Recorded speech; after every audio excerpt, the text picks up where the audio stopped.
মুফতি ফয়জুল্লাহ রাহমাতুল্লাহি আলাইহি এত বড় আল্লাহর খাঁটি আশিক ইন্তেকালের আগে অসুস্থ বিছানায় পড়ে গেলেন। ডাক্তার আইসা টেটিস্কোপ যন্ত্র কানে লাগাইয়া বুকের উপরে ধরলো। ডাক্তার একটা চিৎকার মারিয়া বেহুশ হয়ে গেল। হুশে আসার পরে সবাই উলামায়ে কেরাম বলে, ডাক্তার চিল্লাইয়া কেন? ভাই আমি আমার কানের মধ্যে টেটিস্কোপ যন্ত্র দিয়ে যখন ফয়জুল্লাহর বুকের উপরে রাখলাম, বাকি অংশ আল্লাহর জাতের কসম, হাজারো মানুষ আল্লাহর জিকির করলে যেমন আওয়াজ হয়, তার কলবের ভেতরে এমন জিকিরের আওয়াজ আমি কানে শুনতে পেয়েছি। আশিকারা মিল্লাত মাযহাব জুদাস, আশিকারা মিল্লাত মাযহাব খোদা। ও আল্লাহর বান্দা, কেমনে বুঝাই? যেই লোকটা 24 ঘন্টা টাকার পাগল, ওই লোকটা যেদিকেই তাকায় শুধু তালাশ করে টাকা টাকা টাকা টাকা, ঠিক নি? যেই লোকটা বাড়ির পাগল, ওই লোকটা উঠতে বসতে সব সময় বাড়ি বাড়ি জিকির করে, যেদিকেই তাকায় শুধু বাড়ি দেখে। যেই লোকটা ক্ষমতার পাগল, ওই লোকটা ডানে বামে যেদিকেই তাকায় শুধু ক্ষমতার স্বপ্ন দেখে। দুনিয়াতে যদি এমন অবস্থা হয়, তাহলে আল্লাহর যারা পাগল হবে, আশিক হবে, ওই বান্দা কেন যেদিকেই তাকাবে সেদিকে আল্লাহ দেখবে না? ওই বান্দা যেদিকেই তাকাবে আমার আল্লাহকে তালাশ করবে। আল্লাহ বলবে, বান্দা আমার সাথে যদি তুই মুলাকাত করতে চাও, মওতের পর্দাটা ভেদ করিয়া, মরণের পর্দা ভেদ করিয়া যখন আসবি, আমার সাথে রাস্তা ক্লিয়ার হয়ে যাবে। কিয়ামতের ময়দানে আল্লাহ বলবো, আশিকের দল, তোদের কোন হিসাব আমি নিব না, তোমরা তাড়াতাড়ি যাও, আরশে আজিমের নিচে ছায়ায় গিয়ে তোমরা আশ্রয় নাও। আমার মায়ার নবী যখন জান্নাতে গিয়ে তালা খুলবে, তোমরাও তার সাথে জান্নাতের ময়দানে যাইবা। এবার আমার আল্লাহ জান্নাতীদেরকে বিনয় হিসেবে আশিকদের জান্নাতে দিয়া জান্নাতের বিচার শেষ করিয়া যাবে জান্নাতে। জান্নাতে গিয়া বলবে, ও ফেরেশতারা, আমার বান্দাদের জিজ্ঞেস করো জান্নাত পাইয়া তারা খুশি না বেজার? বলবে খুশি। বলে অন্য কোন আফসোস অন্তরে আসেনি? একদল বলবে, না না, আমার মনের আশা পূরণ হয়ে গেছে, জাহান্নাম থেকে বাঁচলাম, বিশাল আরামের জান্নাত পেলাম। কিন্তু যারা মাওলার খাস আশিক, এরা বলবে, না, জান্নাত পেয়েছি, মনের আশা পূরণ হয় নাই। কই আমার জান্নাতের মালিকের তো এখনো দেখতে পারি নাই। জান্নাতের মালিক আমাদের মাশউক, আল্লাহর সাথে মুলাকাত হয় নাই। আল্লাহ বলবে, ফেরেশতা মঞ্চ সুন্দর করে সাজাও, আজকে আমি আল্লাহ আমার আশিকের এমন ভাবে দেখা দিব, আকাশের পূর্ণিমার চাঁদ যেমন 100 লক্ষ মানুষ দেখে কোনো মিল নাই, আজকে আমি আল্লাহ 70,000 নূরের পর্দা উঠাইয়া আমার বান্দার সামনে হাজির হব। বান্দা পূর্ণিমার চাঁদের মতো স্পষ্ট মজা করে আমাকে আজ দেখবে। আল্লাহ জান্নাতীদেরকে মুলাকাত দিবেন। আর যারা দুনিয়াতে আল্লাহর দেওয়া এত নিয়ামত পাইয়া ইবাদত করবে না, নবীর তরিকা মতো চলবে না, নিজে নামাজ পড়ে ঠিক কিন্তু ছেলে মেয়েরা নামাজ পড়ে না, নিজে পর্দা করে ঠিক তবে তার স্ত্রী পর্দা করে না, নিজে হালাল ভাবে চলার চেষ্টা করে কিন্তু নিজের সংসার হালাল ভাবে চলে না, নিজের স্ত্রী পরিবারের মধ্যে হারাম কামাই চলে, এই রকম নামাজি আশিক আছে না নাই? অভাব নাই। নিজে পাগড়ি বাঁধে নামাজ পড়ে তাহাজ্জুদ ছাড়ে না, অথচ তার ছেলেটা দাড়িও রাখে না। নাই, নিজে পর্দা করে স্ত্রী করে না, নিজের উপযুক্ত মেয়েটা পর্দা করে না। কিয়ামতের ময়দানে এই সন্তানের কারণে মা বাবার আযাব শুরু হয়ে যাবে। বলবে, তো নেক আমল করলাম, বলে না, সন্তানটারে কেন নেক আমলের দাওয়াত দাও নাই? আল্লাহর অর্ডার হয়ে যাবে, ও ফেরেশতা, এই নাফরমান আমার দেওয়া নিয়ামত এত বয়ান চললো, এরপরও বান্দা আমার হুকুম মতো চলে নাই। এখন আর দেরি নাই, জাহান্নামের শিকলটা হাতের মধ্যে লাগাইয়া জাহান্নামের ভেতরে নিয়ে যাও। ওয়াসিকাল্লাযীনা কাফারু ইলা জাহান্নাম যুমারা হাত্তা ইযা জাআতুহা ফুতিহাত আবওয়াবুহা وقال لهم خزنتها ألم يأتكم رسل منكم يتلون عليكم آيات। জাহান্নামের দিকে যখন নেওয়া হবে, জাহান্নামের ফেরেশতারা বলবে, ও নাফরমান, তোমাদের কাছে কি নবী রাসূল যায় নাই, কোরআনের আয়াত পড়ে শোনায় নাই? অলু বালা। তখন জাহান্নামীরা বলবে, শুনাইছিল, ওয়ালাকিন হাক্কাত কালিমাতুল আযাবি আলাল কাফিরিন। আল্লাহর কথাই তো সত্য, হক কথা না মানার কারণে আজ কাফেরদের জন্য আযাব। আজকে আল্লাহর কথা শুনিয়াও মানতে পারি নাই, মনে করছিলাম হুজুরদের কথা বুঝি বাস্তব হবে না, মনে মনে ভাবছিলাম নামাজ না পড়লেও বুঝি জান্নাত পাওয়া যাবে, মনে মনে ভাবছিলাম অন্যের হক নষ্ট করলেও তো নাজাত পাওয়া যাবে। কিন্তু আজ আমি গ্রেফতার হয়ে গেলাম, আল্লাহ পাকের অর্ডার হয়ে যাবে, কিলা তুখলু আবওয়াবা জাহান্নাম খালিদিনা ফিহা ফাবিইসা মাসওয়াল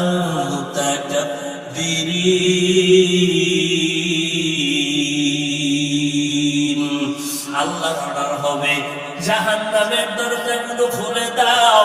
জাহান্নামের মধ্যে যখন জ্বলা শুরু হবে, জান্নাতীরা জানালা দিয়ে তাকায় দেখবে তার আপন বন্ধুরা জাহান্নামের আগুনে জ্বলতেছে। আফসোস করবে, আফসোস, তুমি নামাজ পড়ো না, কতবার ডাকছিলাম আসো নামাজ পড়তে আসো, কতবার দাওয়াত দিলাম পর্দা করো, হালাল খাও, আজকে তুমি জাহান্নামের আগুনে জ্বলতেছো, আর আমি তোমার সাথে চলিয়া ফাঁকে ফাঁকে নামাজটা ছাড়ি না, আজকে সেই বিনিময়ে জান্নাত পেয়ে গেলাম। অতএব আল্লাহর বান্দারা, ও মুরব্বীরা, ও পর্দারা রানের মা বোনেরা, নিজেরা টুকটাক যারা আমল করেন, সন্তানগুলো যদি ঠিক লাইনে চালাইতে না পারেন, আপনার উপায় হবে না। অতএব আজকে থেকে তৈরি হয়ে যান, নিজেও আল্লাহর হুকুমের বাইরে চলবেন না, স্ত্রীকেও আল্লাহর হুকুমের বাইরে চালাবেন না, নিজের সন্তানগুলো নামাজ রোজার বাইরে, নবীর তরিকার বাইরে চালাবেন না। আল্লাহর কাছে দোয়া করেন, আমরা হুজুরেরা দোয়া করলে সেই পরিমাণ কবুল হবে, এর থেকে 1000 কোটি গুণ আগে মা বাবার দোয়া সন্তানের জন্য কবুল হয়ে যাবে। আল্লাহর কাছে মা বাবা হইয়া দোয়া করবেন, আল্লাহ সন্তানটারে তুমি দিনদার বানায় দাও। আল্লাহর মহব্বত নিয়ে দোয়া করবেন। পেছনে যদি অন্যায় হইয়াও থাকে, আল্লাহর কাছে তওবা করবেন, জীবনে আর নামাজ ছাড়বো না, বেপরদায় চলবো না, সন্তানকে আর নাম গুনার পথে চালাবো না। আল্লাহর কাছে তওবা যদি করতে পারেন, আমার আল্লাহ এক মুহূর্তে সকলের জিন্দেগীর তওবার বিনিময়ে সব গুনাহ মাফ করে দিবেন। আল্লাহর কাছে বলেন, ও দয়ার মালিক, খাঁটি ভাবে তওবা করিয়া তোমার রাস্তায় চলার তৌফিক দান করো, আমিন। হালাল খানা, যেখানে কোনো ভেজাল নাই,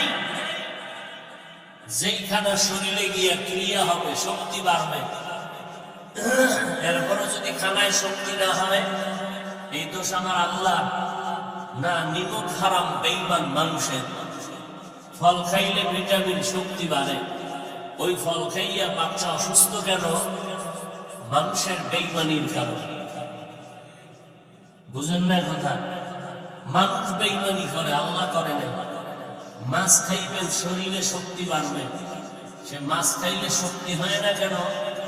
মানুষ বেঈমানি করেছে মাছের সাথে, মেডিসিন মেরেছে, কুত্তার থেকেও জিহ্বা খারাপ হয়ে গেছে।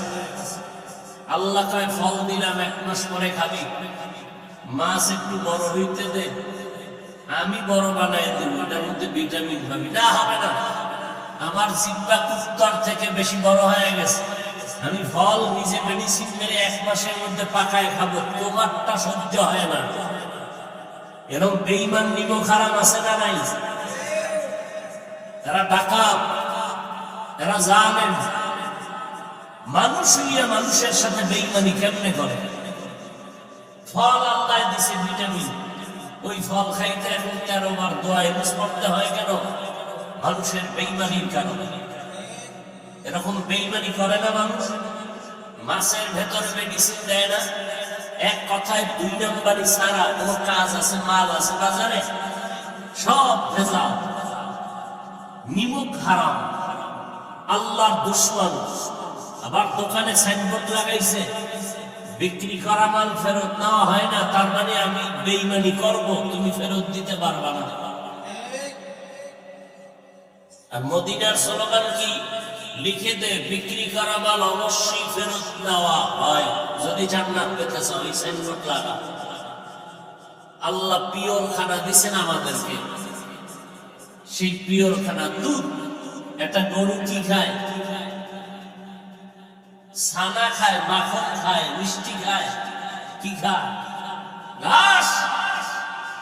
এক একটা গাভী দুধ দেয় 15 কেজি, আরো বেশি। কথা ঠিক? খাইলো ঘাস সবুজ। আমরা শাক খাইলে পায়খানাও সবুজ হয়। এই কচু পাতার ভর্তা খাইয়েন, সবুজ রঙের সবজি খাইয়া ঘুমাবেন, পরের দিন বাথরুমে গিয়া দেখবেন সব দুধের মতো সাদা হয়ে গেছে। অথচ গরুয়ের খায় সব সবুজ, দুধ কেন সাদা?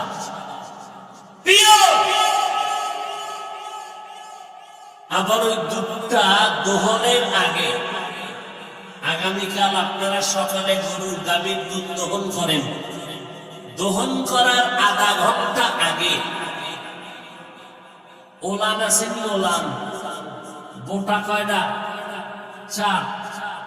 ওই ওলানের বোটা 4টা কাটবেন, বা পুরো ওলান কেটে ভেতরে হাত দিয়ে তালাশ করে বের করবেন 15 কেজি দুধ আছে কোথায় পাবেন। জুতো দিয়ে ফিডাল লাগে না এই নিমক হারামের গোষ্ঠীরে, যে 15 কেজি দুধ দেয় 5 মিনিটে, বালতি ফুল হয়ে গেল। অথচ ওলানটা কেটে ফেললে গরু জবাই করো, যে কালকে সকালে দুধ দহনের আগে গরুটাকে জবাই করে আমরা ভিতরে গিয়া দুধ দিয়ে নিব, ওলান ছাড়া 1 ফোঁটা দুধ পাবেন। গেল কই?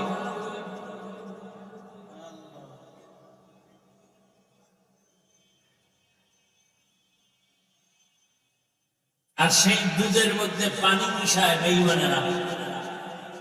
কথা বলেন না কেন? আমাদের দেশে নাই। ওরে 24 ঘন্টা রডের বাড়ি দিলেও তো ঝাল মিটে না।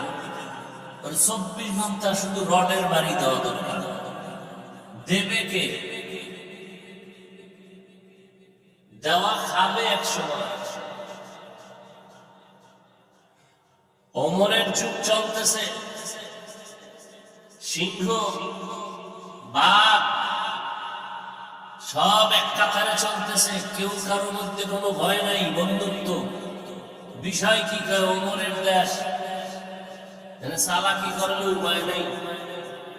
ওমর একা চলে, অর্ধ জাহানের খলিফা, কোনো প্রহরী নাই, বডিগার্ড নাই, সিকিউরিটি গার্ড নাই, একা একা চলে। দুশ্মন খুঁজতেছে ওমরের মারার জন্য। অর্ধজাহানের খলিফা ওমরের দেখলেই ভয় লাগে, তো পাহারা দিবে কে? দুশ্মনের তো দুশ্মনী, বেয়াদবের কোনো ধর্ম নাই। তরবারি নিয়ে গেছে ওমরকে মারার জন্য, কিনারায় যত আগায় ভয় বাড়তেছে। কিছু দূর গিয়া দেখে ওমরের কেউ পাহারা না দিলেও একটা জঙ্গলের বাঘ পাহারা দিতেছে।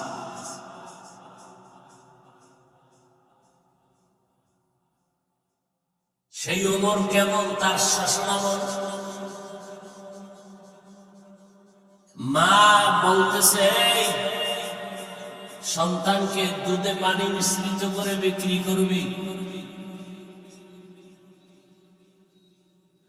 এবার মা মেয়ে কইতেছে, কন্যা সন্তান বলতেছে, মা না, ধরা খাইলে উপায় নাই, কিসের ধরা খায়? ওমর নিষেধ করেছে, ওমর ট্যাপ পাইলে মেরে ফেলে। ওমর কি দেখবেনি? ওমর ঘরের পিছনে দাঁড়ানো। বাচ্চা বলে ওমর না দেখলে ওমরের আল্লাহ দেখবে।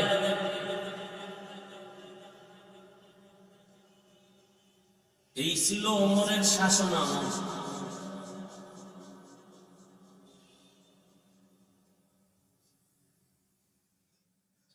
আল্লাহ পাক বলেন, আমি মানুষকে বড় দামি করে বানাইলাম, এত কিছু দিলাম বান্দাকে, চাই কি? বান্দার সাথে আমার একটা সম্পর্ক আছে, যে কারণে আমি বেশি ভালোবাসি।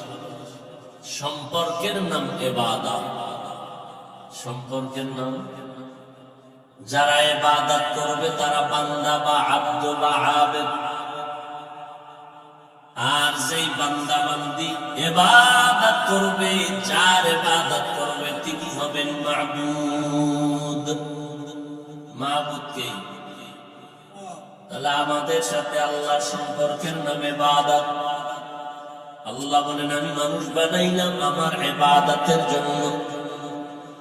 ইবাদতের অর্থ কি বান্দা? ইবাদতের মাধ্যমে আল্লাহর পরিচয়টা নিবা। কারণ আল্লাহর পরিচয় না থাকলে তোমার অন্তরে মজা আসবে না। কারণ যে যাকে চিনে না সেটাকে মানেও না। ইবাদতের মাধ্যমে তুমি আমার পরিচয় নাও। ইবাদত মানে সারা রাত যায় নামাজে বসে তাসবিহ টানার নাম ইবাদত না। দিনের বেলা রোজা রাখবা, ঘুমাইয়া থাকবা, জিহাদে যাইবা, এর নাম ইবাদত না। দুনিয়াতে তুমি যা করবা সব তোমার ইবাদত। তুমি দুনিয়াতে খানা খাইবা ইবাদত, ঘুমাইবা ইবাদত, ব্যবসা করো ইবাদত, লেখাপড়া করো ইবাদত। দুনিয়াতে তুমি যা করবা সব ইবাদত। যদি দুইটা শর্তকে সামনে রেখে করতে পারো, এক, আমি জীবনে যা করব যা বলবো সব আমার আল্লাহর সন্তুষ্টির জন্য, আমি যা করব যা বলবো সব হবে মদিনাওয়ালা নবীর তরিকায়। আল্লাহর জন্য নবীর তরিকায় খানা খাওয়া ইবাদত। আল্লাহর জন্য নবীর তরিকায় ঘুম যাইবা ইবাদত। আল্লাহর জন্য নবীর তরিকায় বান্দা তুমি লেখাপড়া করো, ডাক্তারি করো, ইঞ্জিনিয়ারিং করো ইবাদত। আল্লাহর জন্য নবীর তরিকায় নামাজ পড়ো ইবাদত। আল্লাহর জন্য নবীর তরিকায় তুমি যাকে মোহাব্বত করবা ইবাদত। মোহাব্বত কাউকে করবা না তাও ইবাদত। রাতের বেলা ঘুমাইবা তাও ইবাদত। ও বান্দা, আল্লাহর জন্য নবীর তরিকায় ব্যবসা করবা, চাকরি করবা, তাও হবে ইবাদত। সন্তানের পেছনে টাকা ব্যয় করবা ইবাদত। স্ত্রীর পেছনে টাকা ব্যয় করবা ইবাদত। অর্থাৎ বান্দা, তুমি আল্লাহর সন্তুষ্টির জন্য নবীর তরিকায় জীবনে যা করবা একটা মুহূর্ত তোমার নেক ছাড়া লেখা হবে না। সব নেক লেখা হবে। সন্তানের পিছনে কয় টাকা খরচ করছো, এটা আল্লাহ ফেরেশতাকে বলে এটা সাদকা করলে যেই সওয়াব এটা লিখে দাও। আতিনা ফি দারে দুনিয়া না হাসান, আতিনা ফি দারে উকবানা হাসান, ইয়া গিয়াসাল মুস্তাগীসিন আহদিনা লাফতিখারা بالعلوم والغنى।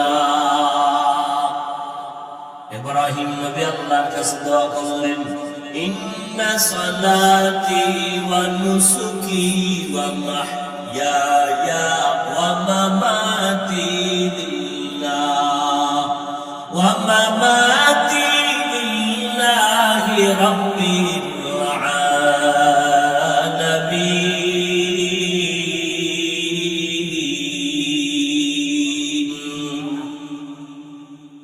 रंगे तकवा रंगे सिद्क रंगे दीता अबद बाकी कुवत बर आबदी।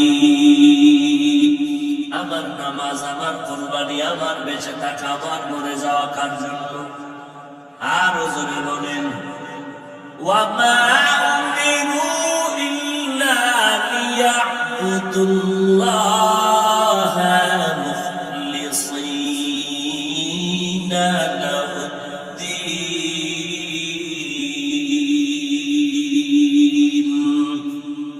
আল্লাহ বলেন, আমি তোমার ইবাদতের হুকুম দিছি, ইখলাসের সাথে করবা। নামাজ পড়বা যদি আল্লাহর জন্য না হয়, নামাজ তোমাকে জাহান্নামে নিয়ে যাবে। রোজা রাখবা বান্দা যদি আল্লাহর জন্য না হয় তো জাহান্নামে নিয়ে যাবে। নবীজি বলেন, বনি ইসরাইলের মধ্যে একজন বড় আবেদ ছিল, ইবাদত করনেওয়ালা। ওই বান্দা ইবাদত করতে করতে করতে করতে 500 বছর ইবাদত করেছে। 500 বছর ইবাদতের পুঁজি নিয়ে আল্লাহর আদালতে দাঁড়ায় গেল। নবী বলেন, কিয়ামতের দিন 500 বছরের আবেদ আল্লাহ ডেকে বলবেন, আবেদ তুমি জান্নাতে যাইতে চাও? নি বলে, হ্যাঁ চাই। কিসের বিনিময়ে চাও? আমার দয়া নাকি তোমার ইবাদত? আমার ইবাদতের মাধ্যমে যেতে চাই। কারণ কম সম তো ইবাদত করি নাই, 500 বছরের ইবাদত করেছি। তোমার দয়া কেন? আমার ইবাদতে জান্নাত দিয়া দাও। আল্লাহর নবী বলেন, এই বান্দা এর কথা বলার পরে আল্লাহ পাক বলবে, ফেরেশতাদের একটু দূরে নিয়ে দাঁড় করাও। এমন ভাবে সূর্যের গরম বাড়তেছে, ওদিকে জাহান্নামের গরম হাওয়া আসতেছে, কলিজাটা কেমন যেন শুকায় যাইতেছে। মদিনার নবী বলেন, হঠাৎ ওই 500 বছরের আবেদের পানির পিপাসা লাগবে, কলিজা ছটফট করবে।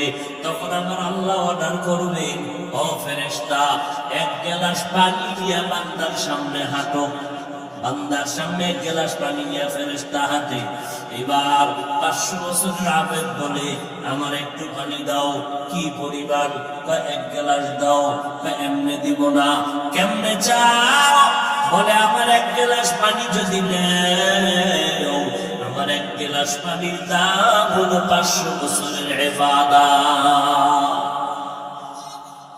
500 বছরের ইবাদত দাও, 1 গ্লাস পানি নিয়ে নাও।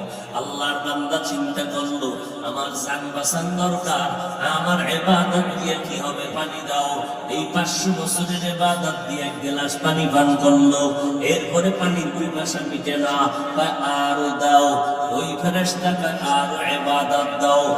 ইবাদত নাই, পানিও নাই। এবার বান্দা কান্না শুরু করবে, আমার মালিকের রহমতের দিকে তাকায় বলবে, ও দয়ার মালিক, 1 গ্লাস পানির দাম যদি 500 বছরের ইবাদত হয়, তাহলে আমি জীবনে কত গ্লাস পানি পান করেছি। ও আল্লাহ, তোমার মতো দয়াময় কেউ নাই।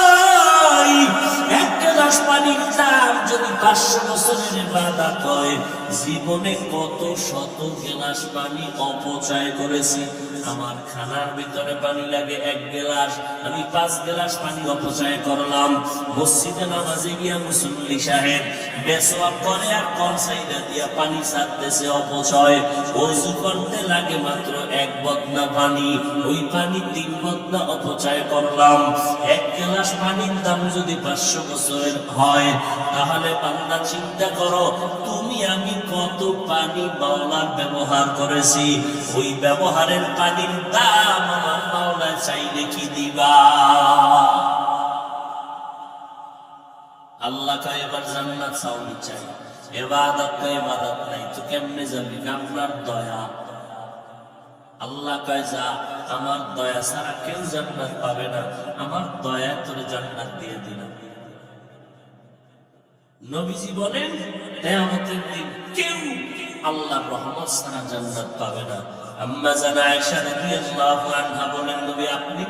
আমিও। আল্লাহর দয়া ও রহমত ছাড়া জান্নাত পাওয়ার উপায় নাই। নবী যার কোনো গুনাহ নাই, যেই নবী সারা রাত ইবাদতের মধ্যে কাটাইতেন, ইবাদত কেন করব? আল্লাহর সাথে মহব্বত গভীর করার জন্য। আল্লাহর সাথে মহব্বত গভীর করবো কেন? কিয়ামতের দিন যেন আল্লাহ আমারে দেখলেই মহব্বতে টান দেয়, কোনো হিসাব যেন না চায়। কারণ কিয়ামতের ময়দান যখন কায়েম হবে, বিশাল এই জমিন হবে কিয়ামতের মাঠ। বর্তমান ফিলিস্তিন, সিরিয়ার জমিন হবে আল্লাহর বিচারালয়, আদালত। আল্লাহ পাক রব্বুল আলামিন ফজর থেকে জোহর পর্যন্ত আধা বেলা সময় হাসরের মাঠের বিচার শেষ করে ফেলবেন। এই টাইমের ভেতর বেলার মধ্যে কেমনে বিচার শেষ করবেন? এর মধ্যে আবার পশু উঠাবে বিচার করার জন্য। আল ইয়াউমা তুজজা কুল্লু নাফসিন বিমা কাসাবাত লা যুলমাল ইয়াউম।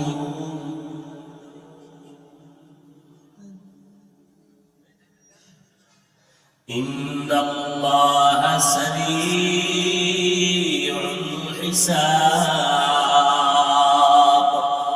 হিসাবটা খুব দ্রুত হবে। সময় কত? ফজরের টাইমে শুরু, জোহরের আগে কোটি কোটি মানুষের বিচার শেষ। কেমনে সম্ভব? এটা দুনিয়ার আদালতে সম্ভব। কথা হয় না। 50 বছর ধরে আপনাদের থানায় মামলা চলে, এখনো শেষ হয় না। টাকা দিলে মাঝে মাঝে তাজা হয় কি? আর আমার মাওলা পাকের আদালতের বিচার আধা বেলায় সব কমপ্লিট হয়ে যাবে। কেমনে সম্ভব? আল্লাহ কিয়ামতের ময়দানটা কায়েম করে বিচারের শুরুতে আল্লাহ পাক মোহব্বতের নজর দিয়ে তাকাইয়ে একদল মানুষ বলবে, এই আমার আশিক মুমিনেরা, যারা আমার মোহব্বতের আশিক, দুনিয়াতে আমি আল্লাহর মোহব্বতে ঘুমাইতে পারো নাই, খাইতে পারো নাই, সব ঘুমাই গেছে। আমার আশিক তুই ঘুমাও নাই, সেজদায় পড়ে গভীর রাত আমি মাওলাকে ডাকার জন্য রেডি হয়ে গেছে। আমিও তো তোরে ডাকতে প্রথম আসমানে আসছিলাম, আমার ডাকে সাড়া দিয়া তুই ঘুমাও নাই। আমি মাওলার মোহব্বতে হাজিরা দিয়েছি। আমি আল্লাহ আজ তোদেরকে সূর্যের গরম লাগতে দিব না, কারণ সইতে পারবি না। আমি আল্লাহ পাক আমার আশিক প্রিয় বান্দা যারা দুনিয়াতে খাইতে পয়সাও আমার আল্লাহর মোহব্বতের আওয়াজ, ঘুমাইতে গেল আমার আল্লাহর মোহব্বতের আওয়াজ। ও বান্দা আল্লাহর নিয়ে গবেষণা, আল্লাহর মোহব্বতের দরিয়ায় এমন ভাবে ডুব দিছে। একটা মানুষ যখন পানির মধ্যে ডুব দেয়, ডানেও পানি, বামেও পানি, সামনেও পানি, পেছনে পানি, উপরে পানি, নিচে পানি। যেই বান্দা আল্লাহর ইবাদতের দরিয়ায় দৌড়াইতে থাকে, দৌড়াইতে দৌড়াইতে ইবাদতের মধ্যে বান্দা এতটাই বিভোর, মনে হয় যেন সে এখন সে ইবাদতের চাদরের মধ্যে আছে। এই ইবাদত করতে করতে এমন একটা হালাত তার মধ্যে চলে আসে, আমার মাওলারে ডাকতে ডাকতে ডাকতে ডাকতে কোরআন তেলাওয়াত করে মাওলারে ডাকে, নামাজ পড়ে আল্লাহকে ডাকে, জিকির করে আল্লাহকে ডাকে। এমন এক অবস্থা তার অন্তরে তৈরি হয়ে গেল, এখন তার শুধু জবানি আমার মাওলার ডাক না, পুরো বডির মধ্যে এখন মাওলা পাকের মোহব্বতের আওয়াজ চলতেছে। ওই বান্দার অবস্থা এমন হয়ে গেল, এখন বান্দা ডানে তাকাইলো মাওলা, বামে তাকাইলো মাওলা, সামনে পেছনে যেদিকেই নজর করে মাওলা। তেরা আয়না আলমে রঙ্গ বু হে, তেরা আয়না আলমে রঙ্গ বু হে, जिधर देखता हो उधर तू ही तू है, जिधर देखता हो उधर तू ही तू है। আল্লাহর বান্দা যেদিকেই তাকায় আমার মাওলার কুদরতের ঘেরান নাকে পায়, আসমানের দিয়ে তাকায় আল্লাহর ঘেরান পায়। এই আশিকরা যখন ইন্তেকাল করবে, নবীজি বলেন এর জানটা আজরাইল নেওয়ার কোনো সুযোগই পায় না। কারণ দেখে বান্দা ঘুমায়, কলমের মধ্যে মাওলার আওয়াজ চলতেছে, জিকিরের আওয়াজ, হাটহাজারী মাদ্রাসার পাশে একটা বড় মাদ্রাসা, মেহুল মাদ্রাসা, যেই মাদ্রাসার মালিক এই বাংলার মধ্যে মুফতি আজম যাকে বলা হয়, মুফতি ফয়জুল্লাহ রহমাতুল্লাহ আলাইহি, এত বড় আল্লাহর কাটি আশিক, ইন্তেকালের আগে অসুস্থ বিছানায় পড়ে গেলেন। ডাক্তার আইসা টেলিস্কোপ যন্ত্র কানে লাগাইয়া বুকের উপরে ধরলো। ডাক্তার একটা চিৎকার মারিয়া বেহুশ হয়ে গেল। হুশে আসার পরে সবাই উলামায়ে কেরাম বলে, ডাক্তার চিল্লাইলা কেন? তাই আমি আমার কানের মধ্যে টেলিস্কোপ যন্ত্র দিয়ে যখন ফয়জুল্লাহর বুকের উপরে রাখলাম, বাকি অংশ আল্লাহর জাতের কসম, হাজারো মানুষ আল্লাহর জিকির করলে যেমন আওয়াজ হয়, তার কলবের ভিতরে এমন জিকিরের আওয়াজ আমি কানে শুনতে পেয়েছি। আশিকারা মিল্লাত মাযহাব জুদা, আশিকারা মিল্লাত মাযহাব খুদা। ও আল্লাহর বান্দা, কেমনে বুঝাই? যেই লোকটা 24 ঘন্টা টাকার পাগল, ওই লোকটা যেদিকেই তাকায় শুধু তালাশ করে টাকা টাকা টাকা টাকা, ঠিক নেই? যেই লোকটা বাড়ির পাগল, ওই লোকটা উঠতে বসতে সব সময় বাড়ি বাড়ি জিকির করে, যেদিকেই তাকায় শুধু বাড়ি দেখে। যেই লোকটা ক্ষমতার পাগল, ওই লোকটা ডানে বামে যেদিকেই তাকায় শুধু ক্ষমতার স্বপ্ন দেখে। দুনিয়াতে যদি এমন অবস্থা হয়, তাহলে আল্লাহর যারা পাগল হবে, আশিক হবে, ওই বান্দা কেন যেদিকেই তাকাবে সেদিকে আল্লাহ দেখবে না? ওই বান্দা যেদিকেই তাকাবে আবার আল্লাহকে তালাশ করবে। আল্লাহ বলবে, বান্দা আমার সাথে যদি তুই মুলাকাত করতে চাও, মৌতের পর্দাটা বের করিয়া, মরণের পর্দা বের করিয়া যখন আসবি, আমার সাথে রাস্তা ক্লিয়ার হয়ে যাবে।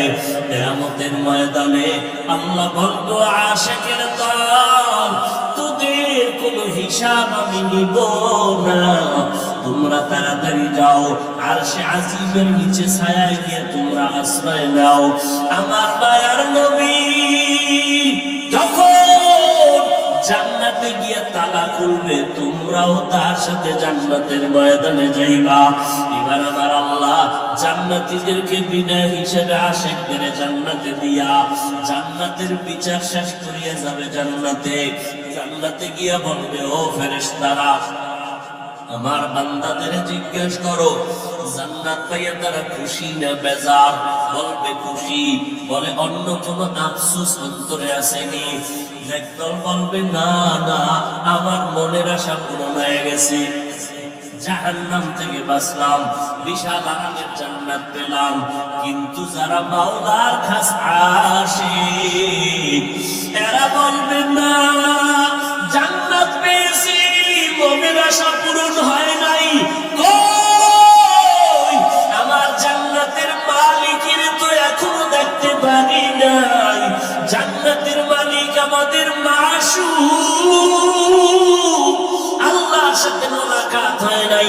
আল্লাহ বলবে, ফেরেশতা মঞ্চ সুন্দর করে সাজাও, আজকে আমি আল্লাহ আমার আশিকের এমন ভাবে দেখা দিব, আকাশের পূর্ণিমার চাঁদ যেমন 100 লক্ষ মানুষ দেখে কোনো ভিড় নাই, আজকে আমি আল্লাহ 70,000 নূরের পর্দা উঠাইয়া আমার বান্দার সামনে হাজির হব।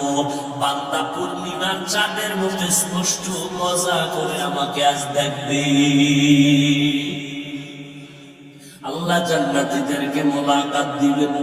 আর যারা দুনিয়াতে আল্লাহর দ্বারা এত নিয়ামত পাইয়া ইবাদত করবে না, নবীর তরিকা মতো চলবে না, নিজে নামাজ পড়ে ঠিক কিন্তু ছেলে মেয়েরা নামাজ পড়ে না, নিজে পর্দা করে ঠিক তবে তার স্ত্রী পর্দা করে না, নিজে হালাল ভাবে চলার চেষ্টা করে কিন্তু নিজের সংসার হালাল ভাবে চলে না, নিজের স্ত্রী পরিবারের মধ্যে হারাম কামাই চলে, এই রকম নামাজি আশিক আছে না নাই?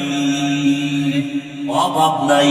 নিজে পাগড়ি বাঁধা নামাজ পড়ে তাহাজ্জুদ ছাড়ে না, অথচ তার ছেলেটা দাড়িও রাখে না।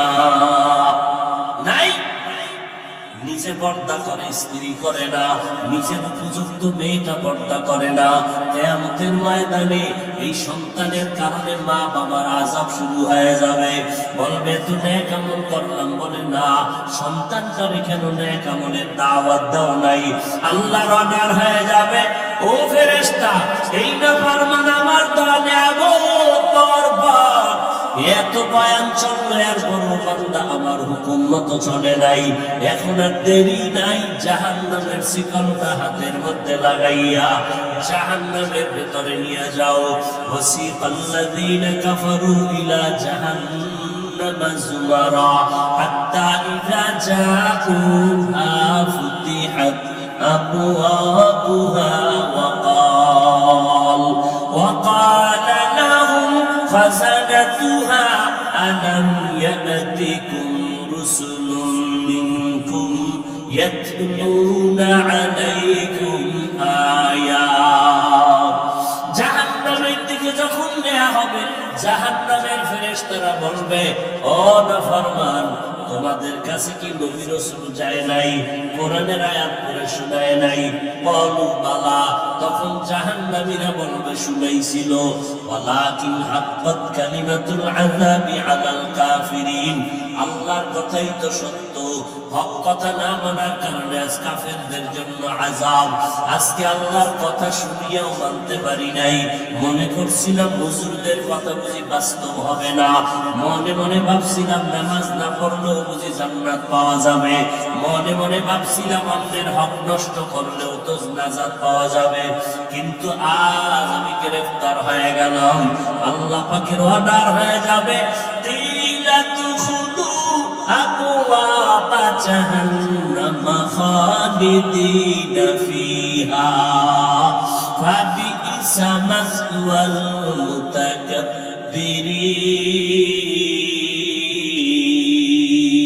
المتكبرين। আল্লাহর অর্ডার হবে, জাহান্নামের দরজাগুলো খুলে দাও। জাহান্নামের মধ্যে যখন জ্বলা শুরু হবে, জান্নাতীরা জানালা দিয়ে তাকায় দেখবে তার আপন বন্ধুরা জাহান্নামের আগুনে জ্বলতেছে।